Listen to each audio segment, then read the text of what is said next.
metaverse. All right. Thank you so very much for sharing today. Really appreciate it. You're welcome. Can everyone hear me? Yeah. Okay. Yep, he is So nice and clear. Yep. I was writing this down last night to try to figure out what I was going to say and how God touched my life.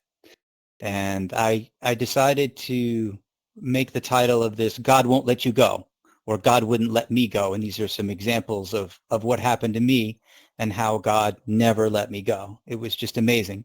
So I started out my adventures with God at the St. Paul's Lutheran Church in Closter, New Jersey, and Hey, I went to Sunday school and didn't consider that. really know much of what was going on. I could barely read at the time.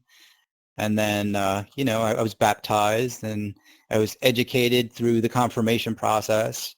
And my mom basically told everyone that she had to sit with me because I couldn't sit still. Like I was completely uninterested in school, education, church, and all the things all the other kids were doing. And I was actually on a different path, unfortunately.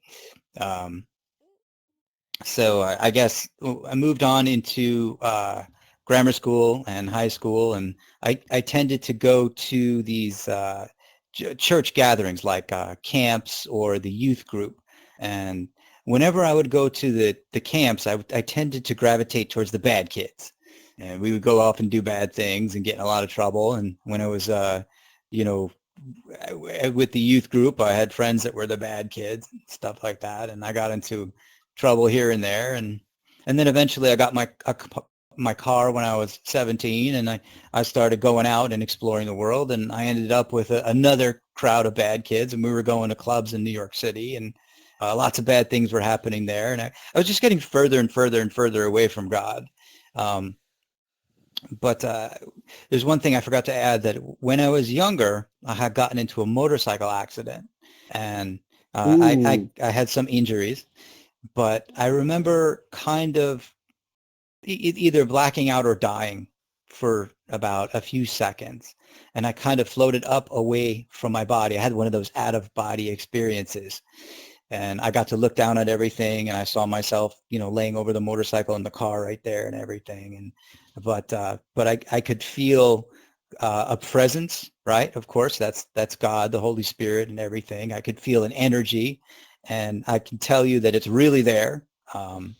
And I can also tell you that it's enormous. It's just this massive universal spirit that's just huge, just like the size of, I don't know, say a planet or the sun. And but then I was slammed back into my body, and I made a full recovery, of course. And that's the first example of how God wouldn't let me go. He saw that I was doing some bad things on a motorcycle, and I crashed it, and I got hurt really bad. But he wouldn't let me go. I was not going to die that day. And if we fast forward to my 18th year and all this New York City stuff, and I was going out to these places where all the bad kids were, right? And they started to kind of evolve into more like evil, like they were getting into serious drugs and doing serious crime and gangster stuff and like that. But I had already gotten into college.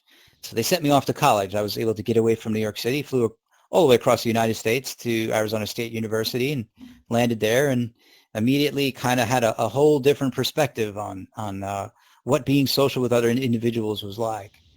So I would go out, and I joined up with, you guessed it, more bad kids, and we were just doing drinking, like 5, 6 nights a week. We just drank and drank and drank. And at the time in the 90s, Arizona State University was the largest party school, or maybe I think it was like the third largest party school in the whole United States.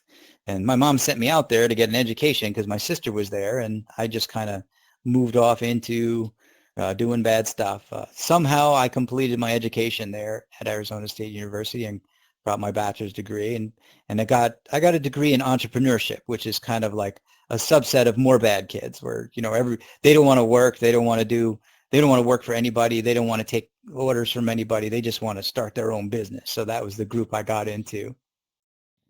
And I flew home, and I decided that I wanted to own a business, and I wanted to chase after money. And God said, okay, go ahead and chase after money. And I was working working at this shipping company, and I eventually got fired from that because I was not doing my work there, and I was working on my real estate business.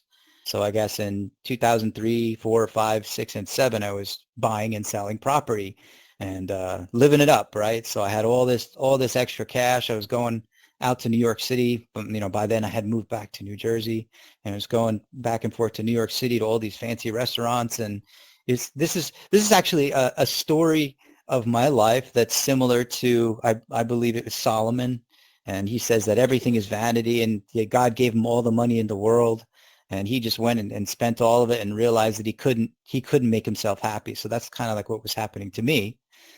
And eventually God stepped in and said, you're not allowed to do this anymore. And the real estate market crashed.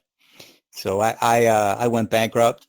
I lost my house. I lost the girlfriend immediately, and I lost the car. That couldn't get a job or anything like that. It was a very difficult time, but I was able to go back to my even further back to my old ways. You would think at this point I would turn to God, but I never really did. I just kind of just ignored him, kept moving forward, believing in myself. It was very arrogant, come to think of it. So I guess at that point, I turned away from alcohol because that wasn't working. Started going out to New York City clubs, to the nightclubs with the electronic dance music and the DJs and stuff like that. And I got hooked up on that scene, and I started to really fall apart. I was doing things that were more on the gangster level, right? So you had this scene, you had all these drugs involved, and I was kind of putting people together, and that's how I kind of made my money for a little while,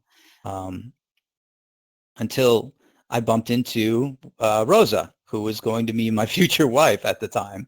So she was out at the club. We got together, and we kind of came together, and we decided that we weren't going to do this anymore. Like, we were just going to move away and go down to Philadelphia and start our work there. So we had this tiny little apartment, and she was working at a bar, and I discovered that I could work for Uber, right? So I couldn't get hired anywhere else because of my bankruptcy and my lack of experience due to the failed business. So I started driving a car for a living. So it was in 2015, and I was driving a car, and I quickly realized that you can't drive for Uber and rideshare without becoming the chief mechanic. So I started watching YouTubes, and I would sit there and watch YouTubes on how to fix stuff, and go out to my car and fix things.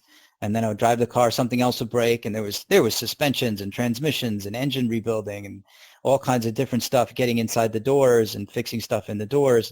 There was a lot of different things you had to do. So I had a whole list of YouTubers, right, that were giving me advice on how to fix cars. But one of them stopped doing mechanic videos and started doing his ministry and his Bible study. So this is somewhere around, 2019. And the guy's name was Old School, and he was a real hard-headed gangster, right? So he told stories about all the different things he did all around LA, and he was saying that Jesus stopped him right in the middle of all of this and told him to start his ministry. So he was teaching me all the different things in the Bible that started to make sense to me. So I was already into watching YouTube, and this is how God wouldn't let me go, right?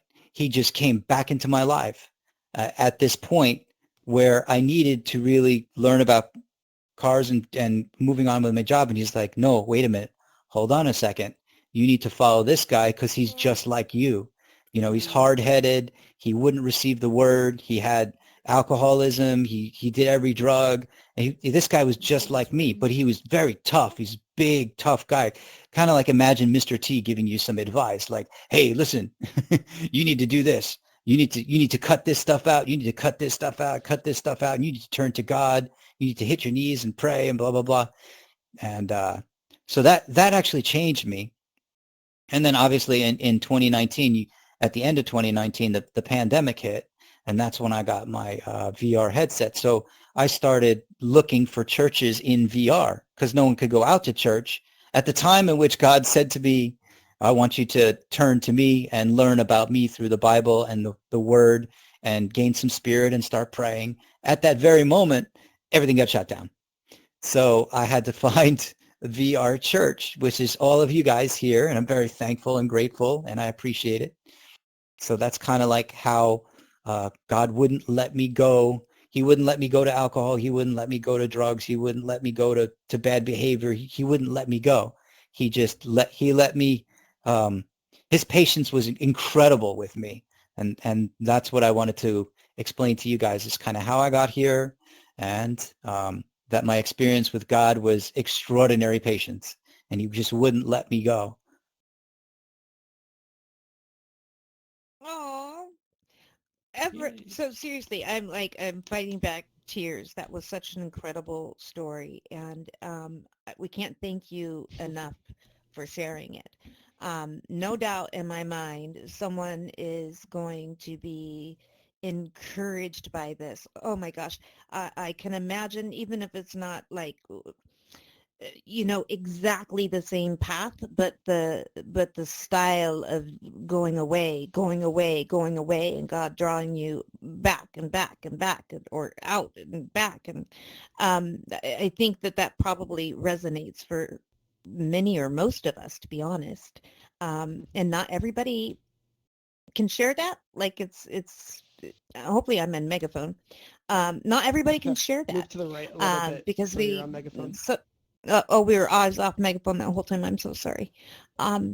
So not everybody can share that, and we just really appreciate you having the courage to do so, because even for those of us that can't share things that we've done in our past, which we really, shouldn't have been doing,